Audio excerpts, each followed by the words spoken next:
नमस्कार विद्यार्थी मित्रांनो, अभ्यास करूया या चॅनलवरती तुमचं स्वागत आहे. विद्यार्थी मित्रांनो, आपण आज इयत्ता 12वीचा केमिस्ट्रीचा पेपर पाहणार आहोत. तर विद्यार्थी मित्रांनो, चला सुरुवात करूया. तर पहा विद्यार्थी मित्रांनो, हा पहिला प्रश्न आहे.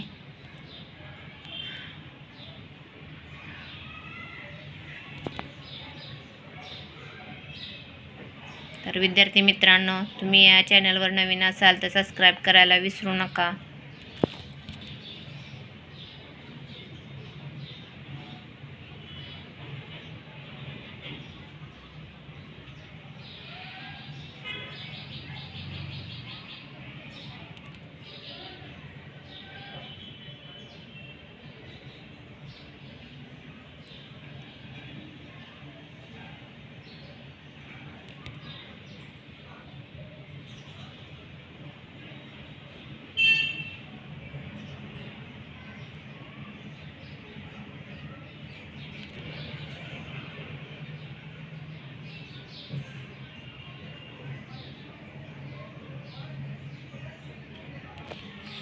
तर पहा विद्यार्थी मित्रांनो, असा हा 12वीचा आपण केमिस्ट्रीचा पेपर पाहिलेला आहे. या चॅनलवर नवीन असाल तर सबस्क्राईब करायला विसरू नका. व्हिडिओ शेवटपर्यंत बघितल्याबद्दल तुमचे खूप खूप